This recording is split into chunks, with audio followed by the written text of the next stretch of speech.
पौधे अपना भोजन किस प्रक्रिया द्वारा बनाते हैं? तो प्रकाश संश्लेषण। प्रकाश संश्लेषण आपको पता होगी, ऐसी प्रक्रिया होती है जहाँ पर पौधे अपना भोजन स्वयं बनाते हैं। अपशिष्ट किन्हें कहते हैं? उपयोग के अपराध, मतलब एक बार अपन ने उपयोग कर लिया उसके बाद त्यागा गया पदार्थ जो वातावरण को प्रदूषित करता है। जैसे पेन है, इसका यूज कर लिया अपन ने एक बार, फिर इसको अपन ने रख दिया, फेंक दिया। अब इसका जो वातावरण वापस से यूज करके जो वापस रीयूज होगा उसी को कहते हैं अपशिष्ट। अपमार्जक आपको पता ही होगा किसे कहते हैं। नेक्स्ट क्वेश्चन है आपका, रासायनिक समीकरणों को संतुलित करने की हिट एवं ट्रायल विधि क्या है? तो देखो, रासायनिक समीकरणों को करने की विधि कौन सी है? जिसमें सबसे छोटी पूर्णांक संख्या के गुणांक का उपयोग करके समीकरण को संतुलित करने का प्रयत्न किया जाता है। मतलब कि ये कोई समीकरण है, इसको संतुलित करना है तो सबसे छोटी पूर्णांक लोगे आप, ठीक है, उसी को हम क्या कहेंगे? रासायनिक समीकरणों को संतुलित करने की हिट एवं ट्रायल विधि। उसके बाद आ रहा है आपका, पीएच परिवर्तन के कारण दंतक्षय किस प्रकार होता है? मतलब आपका जो पीएच परिवर्तन होगा तो उसमें आपका दंतक्षय मतलब दांतों में क्षय। तो देखो, मुंह के पीएच का मान कितना होता है? 5.5 से कम, है ना। अपने जो मुंह है उसका पीएच मान अगर 5.5 से कम हो जाए तो दांतों का खराब होना शुरू हो जाता है। दांतों का इनेमल, अभी अपन ने पढ़ा था इनेमल सबसे कठोर होता है, तो दांतों में पाया जाता है क्या? इनेमल, जो शरीर का सबसे कठोर पदार्थ होता है, अपन ने भी पढ़ा था। यह जल में नहीं घुलता, आप कितना ही पानी पी लो वो इनेमल जल में नहीं घुलता। किंतु मुंह के पीएच का मान 5.5 से कम होने पर यह संचारित हो जाता है। लेकिन अगर मुंह का पीएच का मान 5.5 से कम होगा तो आपका इनेमल संचारित होने लग जाएगा, दांत टूटने थोड़ा। हाँ, ये आप इसको ऐसे भी कर सकते हो। अब देखो, विरंजक चूर्ण, बेकिंग सोडा, धोने का सोडा, इसके आपको क्या लिखना है? उपयोग। तो आप इसको पढ़ लेना, अपन को अच्छे से याद है। विरंजक चूर्ण के उपयोग आपको मैंने बताया था, कागज उद्योग में, सूती विलेन में। बेकिंग सोडा खाना बनाने में अपन यूज करते हैं, स्पंजी खाना बनता है अपना। और एंटी एसिड में, इसको खा लेते तो अपने जो पेट में जो एसिडिटी वगैरह बनती है वो दूर हो जाती है। धोने का सोडा आपको पता है, घर की साफ सफाई में। हाँ, वो कांच, साबुन, कागज उद्योग में, पीतल, तांबा। अब आ जाओ, प्लास्टर ऑफ पेरिस किससे कहते हैं? तो जब हम जिप्सम को, किसको?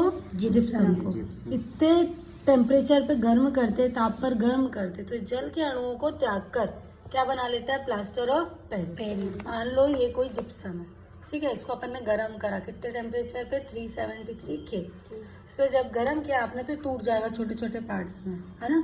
तो अब इससे क्या बन जाएगा? ये जिप्सम। नहीं, इससे क्या बन जाएगा? प्लास्टर ऑफ पेरिस, क्योंकि जिप्सम को तो तोड़ा आपने।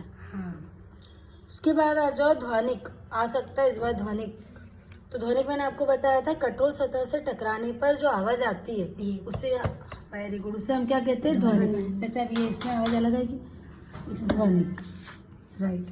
उसके बाद आ जाओ, स्वपोषी पोषण के लिए आवश्यक परिस्थितियां कौन सी है?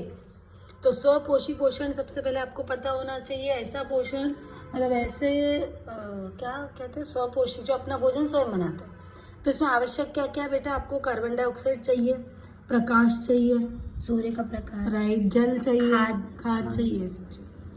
स्टोमेटा क्वेश्चन आया था, खुलने और बंद की प्रक्रिया को स्पष्ट कीजिए। तो ये खुलने वाला था और ये बंद। उलारंध्र, अमीबा का भोजन का आप डायग्राम एक बार इसको देख सकते हैं। नेक्स्ट आ जाइए, रुधिर के कार्य आ सकता है क्वेश्चन। प्लाज्मा का क्या काम होता है? भोजन, CO2 तथा नाइट्रोजन विलयन रूप में वहन करना, मतलब भोजन को, CO2 को विलयन के रूप में पहुंचाना। आरबीसी, इसमें हेमोग्लोबिन होता है जो ऑक्सीजन का वहन विभिन्न अंगों तक करता है। आपकी बॉडी में जो ब्लड पहुंचा है, ऑक्सीजन पहुंचा रहा है, कौन पहुंचा रहा है? आरबीसी। WBC आपको पता है कि आपके शरीर में जो भी आप अनवांटेड चीजें खा लेते हो उसको लड़ने की शक्ति किसकी होती है? WBC। मतलब ताकत वाली चीजें, लड़ता ही, बॉडी हार्ड है अपनी बॉडी का, ब्लड का। अच्छा, ब्लड, रक्त और लसिका में अंतर याद है आपको? रक्त लाल रंग का होता है, लसिका का कोई रंग नहीं होता। इसमें लाल रक्त कणिकाएं पाई जाती है, इसमें लाल रक्त का अभाव होता है। इसमें जब लाल है तो ऑब्वियस सी बात है कि श्वेत नहीं होगी, इसमें श्वेत हो। अपशिष्ट पदार्थ कम मात्रा में रहते हैं किसमें? रक्त में। और लसिका में अधिक मात्रा में। हाँ जी, अगर रक्त में खराब पदार्थ आ जाएंगे तो क्या करोगे आप? तो फिर ओम नमः शिवाय हो जाएगा होगा कि नहीं। नेक्स्ट आ जाओ, एक लिंगीय पुष्प। आ सकता है क्वेश्चन, एक लिंगी पुष्प किसे कहते हैं? तो ऐसे पुष्प जिनमें जनन के लिए केवल कोई एक जनन अंग होता है उसे क्या कहते हैं?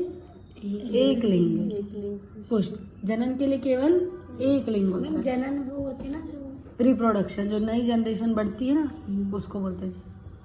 उभयलिंगी पुष्प किसे कहते हैं? तो जब पुष्प में पुंकेसर स्त्री केसर दोनों उपस्थित होते हैं, पुंकेसर और स्त्री मतलब दोनों उपस्थित होते हैं, तो उसे क्या कहते हैं? उभयलिंगी पुष्प।